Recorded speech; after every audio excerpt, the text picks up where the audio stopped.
Welcome to the Herbalist Path. If you love learning about the power of plant medicine and how to use it in your life, this show is for you. I'm Mel Mutterspa, clinical herbalist, herbal educator, and your host. In each episode, you're going to hear me sharing herbal insights and knowledge from my 25 plus years of working with and learning from the plants. Plus, I'm going to share interviews with some of the most amazing herbalists, educators, farmers, and healers out there, all bringing their herbal wisdom here for you. Really, this show's all about continuing this movement to put an herbalist in every home and a healer in every community. Again. Thank you so much for listening, and welcome to the Herbalist Path. Enjoy the show.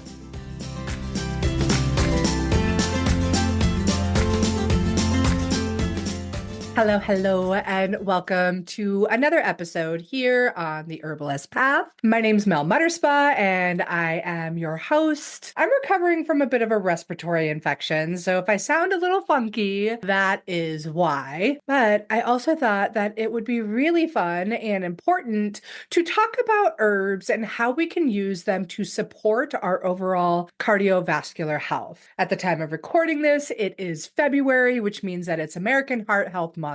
But the reality is that we need to care for our hearts all of the time, every darn month, which is really great when we're talking about herbs because they really do best when used over the long-term duration. So why else would we want to talk about heart and cardiovascular system health? The big thing is that heart disease is the number one cause of death globally. That's going to include things like heart attacks, like stroke, and various other complications that are tied to poor circulation or blood vessel damage and things along those lines.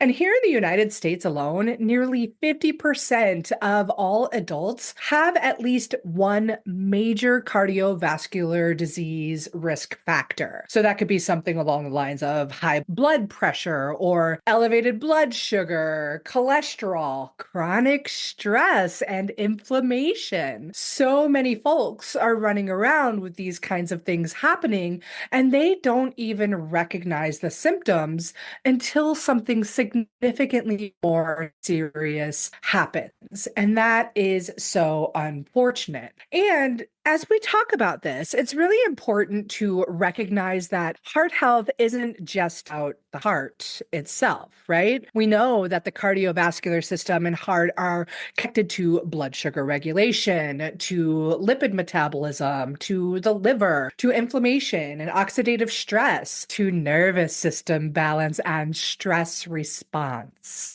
So a lot of times people might be looking for heart support, but they're also dealing with things like fatigue, metabolic issues, significant weight changes, excessive stress, blood sugar issues, insulin resistance, and so on and so forth. So as we go about this, I do want to really recognize that herbs aren't a replacement for proper medical care. When we're dealing with cardiovascular health issues, this is a big deal, and it's also important to incorporate your medical care team along with your herbs and what have you. So understanding that is so important.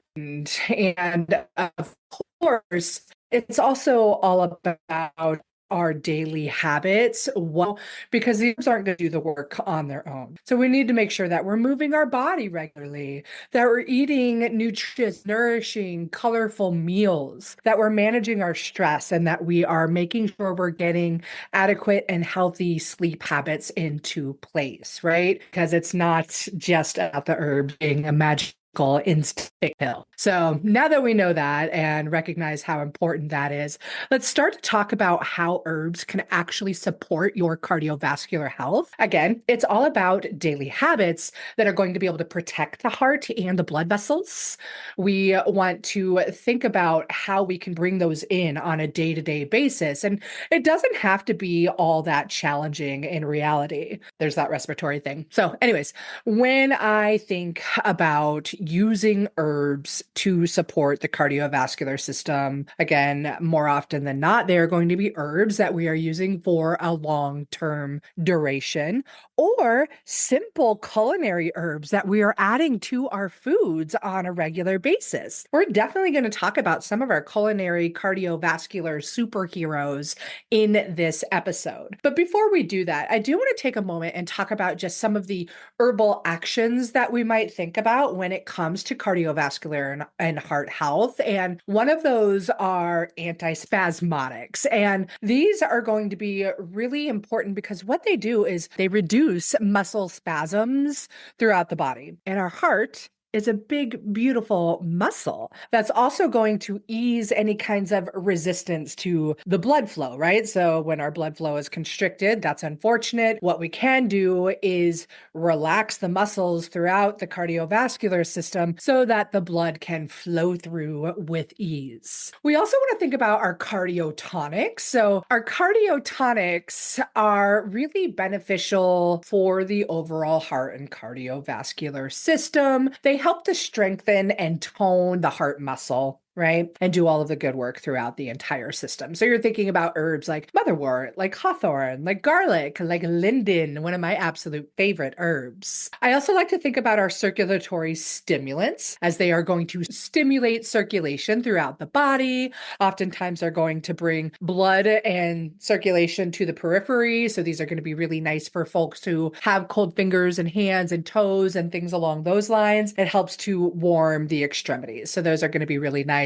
Might want to think about warming herbs like ginger, like garlic, cinnamon, cayenne, things like that. We also have our hypertensives, and hypertensive herbs are going to actually help to elevate blood pressure. I'm not going to dive too deep on that here in today's episode, but this could be an important category to think of if you are working or living or caring for somebody that does have low blood pressure. Licorice root is one of those, Glycyrrhiza glabra, that I think about for these particular situations. Of course, that's not for everybody, and I should have said that disclaimer in the beginning of this episode, but the herbs we're talking about anytime in any of my episodes are not a substitute for proper medical care. Just because I mention them does not mean they are the right herb for you. So it's really important to play that matchmaker game with the herbs and the person and lifestyle habits and so many various factors that come into it. Going beyond there, we also have our hypotensives, and these are going to be the herbs that help to lower elevated blood pressure. A lot of people out there dealing with chronic stress, dealing with that elevated blood pressure, big problem for so many folks out there. So these are going to be the herbs that help to normalize both systolic and diastolic blood pressure. I like to think about herbs in this category: garlic, hawthorn, motherwort, linden, nettles can even be helpful here as well, and they're about to pop up where I'm around. Another category of herbs I like to think about are our nervines, because remember, stress is a very big factor here. So these are going to be beneficial herbs for the heart and cardiovascular system. Thankfully, there's a few herbs that touch on both of those, and we'll talk about them in today's episode as well. But what they really help to do is calm and soothe the nervous system, the mind. They help to ease stress. So those can be extremely important. And our vasodilators. I really love these friends because they are great for allowing blood to flow through the circulatory system. They dilate the blood vessels, open them up, make them nice and wide so that the blood is flowing down a wide open hallway instead of being stuck and constricted everywhere. So let's talk about it a little bit more in depth, because I do think it's so important, as I mentioned, to use food as medicine, lifestyle habits. So let's talk about some of our culinary herbs that can be extremely beneficial for the cardiovascular system. And one of my absolute favorites is garlic. It is phenomenal for the entire cardiovascular system. It is very specific for those that are dealing with atherosclerosis and can both prevent prevent and reverse plaque formation on the arteries, which can reduce the risk of potential stroke or heart attack for some folks. It can also help to thin the blood or decrease thickness of the blood, which can be really nice, right? We don't want excessively thick blood. That's also something to be wary of in using excessive amounts of garlic if you're going into surgery or if you're going into labor or post-surgery, post-labor, things like that, because we do need the blood to be able to coagulate. And if it's too thin, it won't. And that can be a problem. So, balancing, making sure that it's at the right level for you is important. We also know that garlic has been shown to reduce LDL cholesterol, which is the low density lipids and triglycerides, and it increases the good cholesterol. Hooray, winning there for sure. And the constituent in the garlic that is really, really phenomenal for lowering the LDL cholesterol and the development of atherosclerosis is allicin. And allicin is best when used raw. While I love garlic, and I love to 10x garlic in every recipe that I cook in my home, the reality is you're not getting as much of the medicinal potency from garlic when you are cooking it. So garlic is hot. Raw garlic can make you feel very nauseous. And if you've ever eaten a clove of raw garlic, you know that. And my favorite ways to get garlic into my body where I'm still getting the medicinal compounds of the allicin, to still get those medicinal compounds like the allicin, is to ferment garlic and honey. It becomes like candied garlic. And I know that may not sound delicious, but it really is. Another thing you can do is store garlic. So pickled garlic, anybody, or just grabbing the garlic chunks out of a bottom of a jar of pickles can be really great. Put it into a kraut of sorts.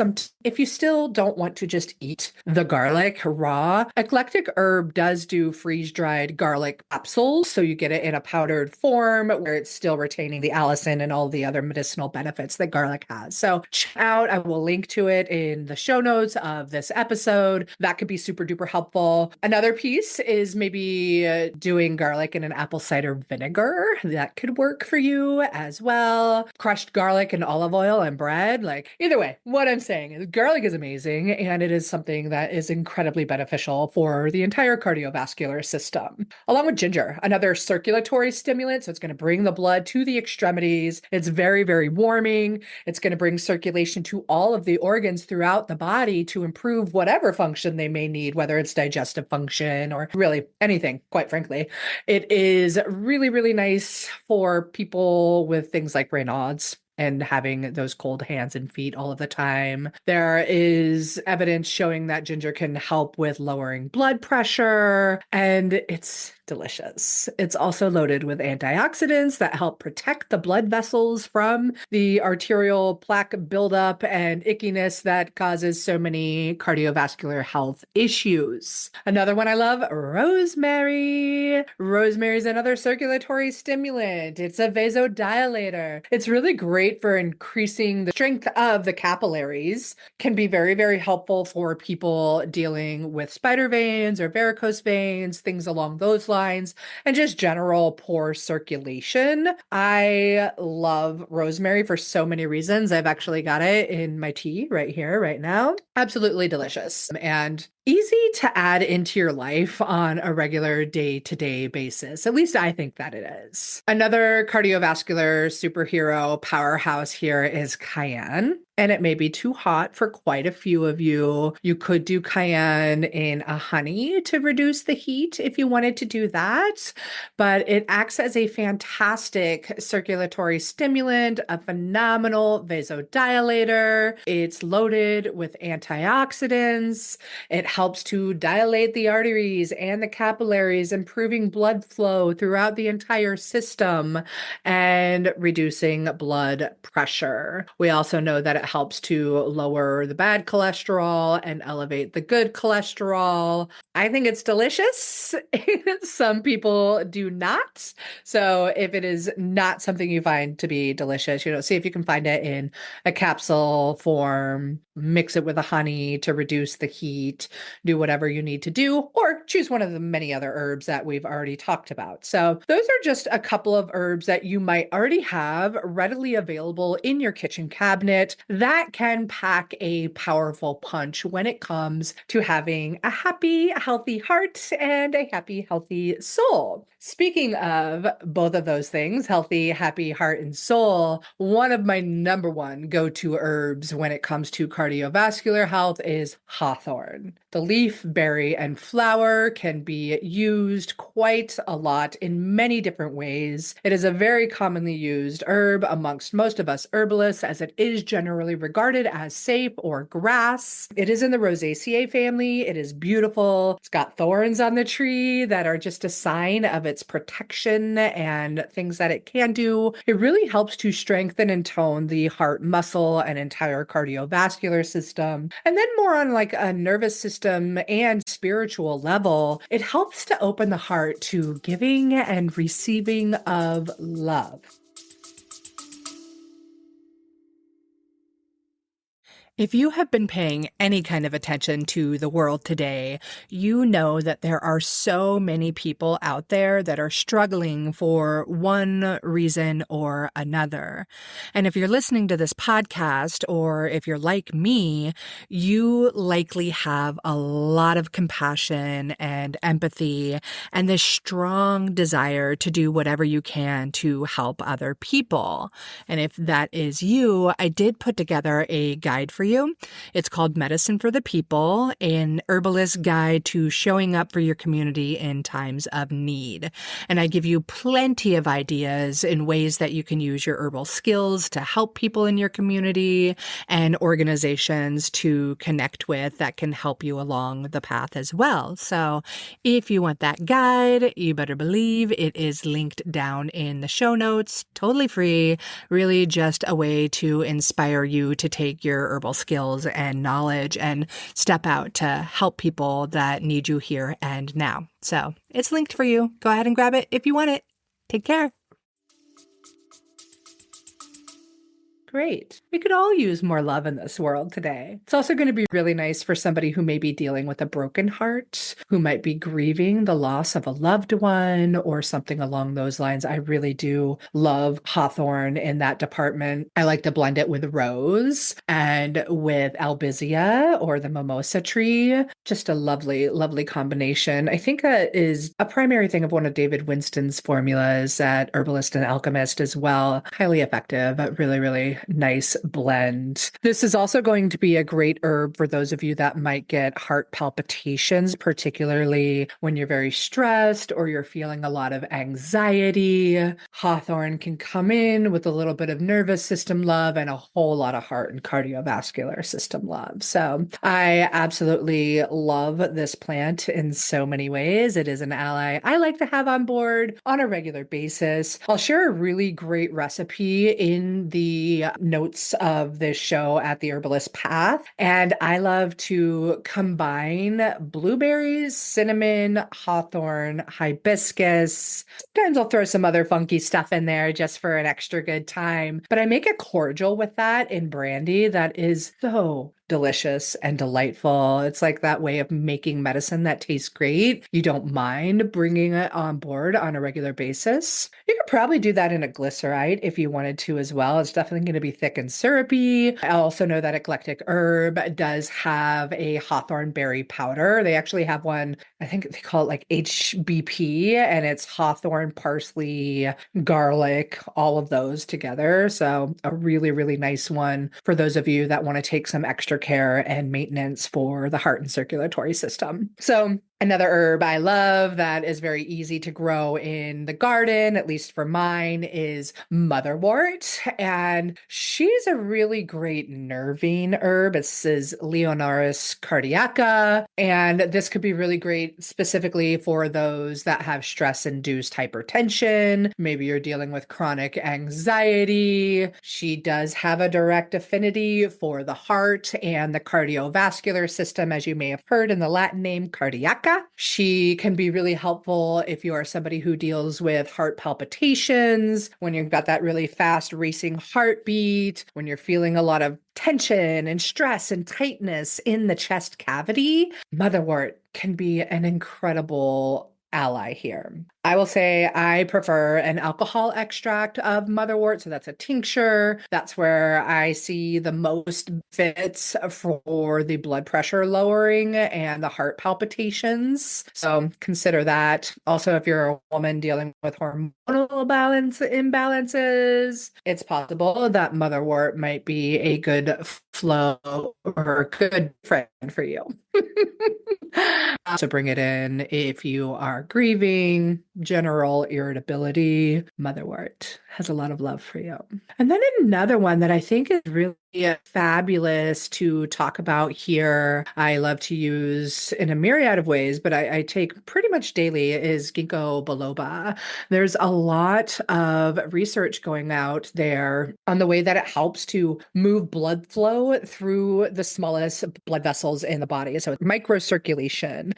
These tiny vessels are there to supply oxygen and nutrients to the tissues like the brain, like the eyes, like the heart, your hands, your feet, right? And when we have poor microcirculation, that's when various tissues, like I just mentioned, become deprived of oxygen. This is when we're going to start seeing fatigue. We might see brain fog. We might see trouble, not see trouble of vision. We might have trouble with our vision or have cold fingers and toes, things like that again. So the ginkgo comes in and really just helps the blood vessels to relax and to widen, which is going to improve overall circulation and just reduces resistance in the entire vasculature. We're also going to see that oxygen and nutrients are delivered to those various tissues and organs that have been having a lot of trouble getting the oxygen that they need. We also know that ginkgo is loaded with antioxidants. The flavonoids in ginkgo are very fantastic for helping blood vessels and cell membranes protect themselves against oxidative stress. So we know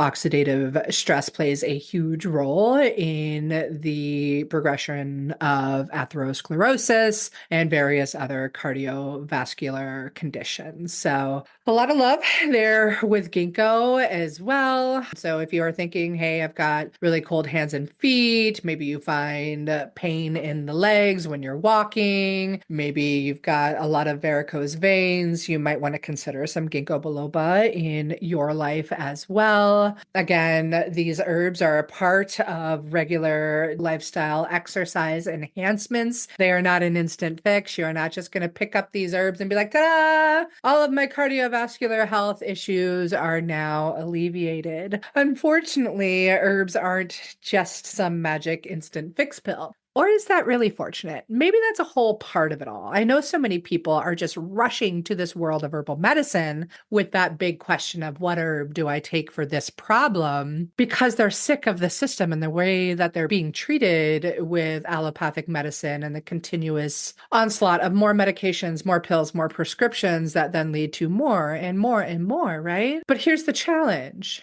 If you are sick of being treated that way and the way that system works, perhaps it's time to think outside of that systemic box, right? And think about a more holistic approach to your healthcare. And that's so much of what we talk about inside of the community herbalist certification and mentorship, where we talk about how the body works. So you understand how to add in different lifestyle and dietary factors to somebody's life, how to meet them where they're at, and then how to pair the best herbs with each unique individual and the particular situations that they have going on to promote the best healing response from the body and to also guide people in their own unique healing journey. So that's what we do in the community herbalist mentorship. And if you are interested in diving deeper and really beginning to feel confident in your recommendations with herbal remedies for the folks in your community, we'd love to have you on board. Just go ahead and Check us out at theherbalistpath.com/community herbalist certification. We'll be there. Of course, it will be linked in the show notes as well. And until next time, thank you so much for tuning into this episode. I hope the rest of your days are magnificent and filled with lots of heart and cardiovascular system love. Take care.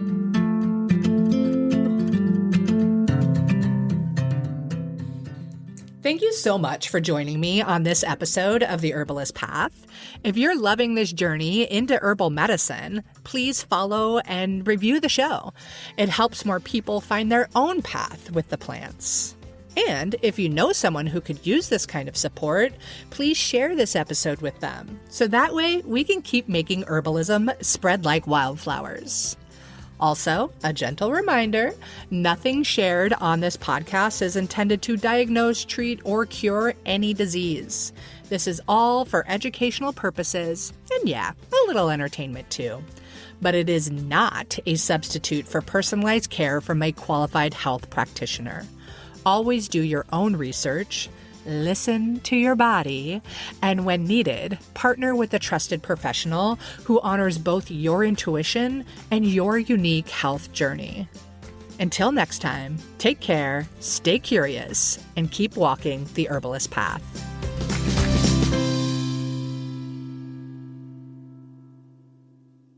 If you look around the world today, it's really, really clear that people are returning to the world of herbalism and plant medicine at a super rapid pace, and it's absolutely incredible. It's really, really great to see. And a lot of those people are practicing more of what I refer to as a surface level kind of herbalism. They're not understanding how body systems work and how to match herbs with symptoms and systems and structures based on energetics and constitution and things along those lines. And so as we have more of these home herbalists, heck yes, we need to celebrate. And we also need more knowledgeable, skilled herbalists that really understand the ability of the body to heal itself from the inside out, from the root. And if you are one of those people who, yeah, you've been playing with herbs for a while and you've seen them work and they're absolutely amazing, the more that you do it, the more you recognize that there is so much more to learn about plant medicine. I get it. And I want to invite you to consider the Community Herbalist Certification and Mentorship.